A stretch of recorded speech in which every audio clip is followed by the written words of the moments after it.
Welcome to Knowledge Builder. Today's video is about Netflix versus Blockbuster. Year 1998. Netflix opened for business. Netflix officially opened its DVD rental business this year with 30 employees. Remember, this was the time when customers were still used to renting Blockbuster's VHS tapes. And not many people owned DVD players because they were expensive. However, Netflix founders were willing to take the risk. It worked. The website received a lot of traffic. Netflix also joined hands with Toshiba, HP, and Sony and offered free DVD rentals to new DVD player buyers.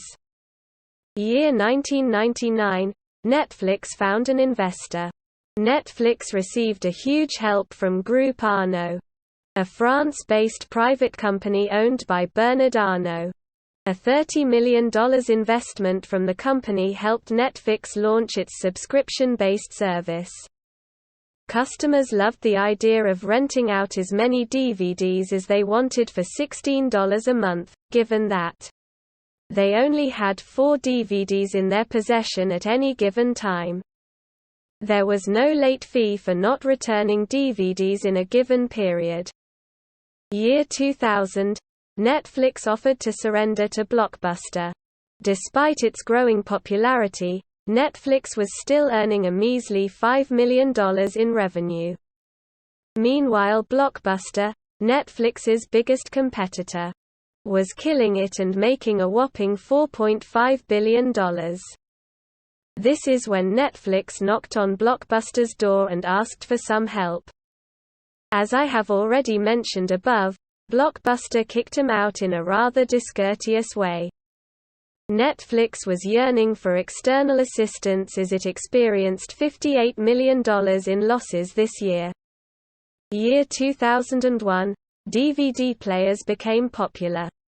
Reed Hastings managed to keep Netflix afloat while he hoped for DVD players to go mainstream. And it finally happened. DVD players were now cheap and people started buying them. But DVD players were worthless without the right DVDs. No worries. Netflix was there to fill this gap by offering convenient DVD rentals. Year 2003, Netflix's first profitable year.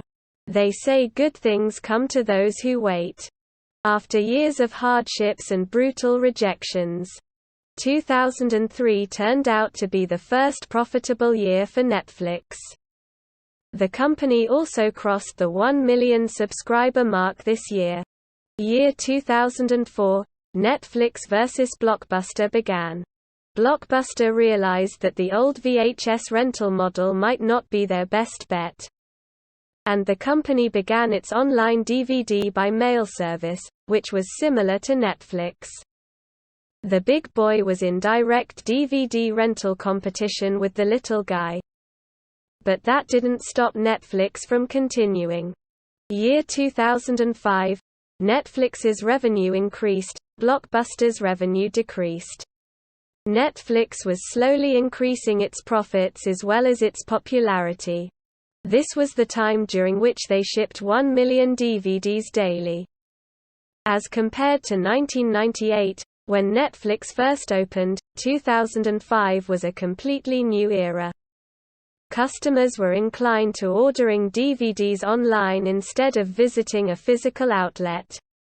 Something that Netflix was used to and Blockbuster was new to. Year 2007, Netflix kept soaring high and launched on-demand video streaming service. Netflix mailed its billionth DVD this year. The company now also started offering an on-demand video streaming service. But they hadn't obtained the copyrights to best-selling movies or TV shows yet.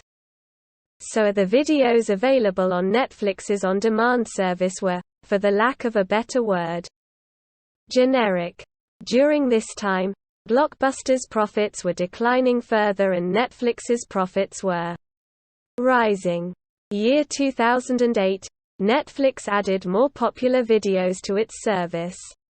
Netflix realized that it needed to provide more popular videos for its on-demand video streaming service to succeed. So the company signed a deal with Starz to bring more than a couple thousand movies and shows on board. Year 2010, Netflix dominated the market, Blockbuster went bankrupt. By this time, Netflix had signed deals with the entertainment industry giants, such as Disney, Lionsgate, MGM, Paramount, and Sony. Netflix became extremely popular in North America and grabbed a 20% share of peak hour traffic. Netflix's profits increased further and Blockbuster, well, they finally accepted their defeat in this 6-year David versus Goliath type of battle and filed for bankruptcy. Conclusion.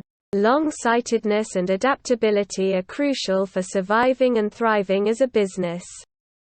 Blockbuster's decision-makers' failure to embrace new opportunities and treating their competitors with arrogance led to their destruction. Remember, your customers will pay for what's best for them. No matter how popular your business is, your customers will go to your competitors at the drop of a hat if they're offered better products or services. Thank you for watching the video. Subscribe for latest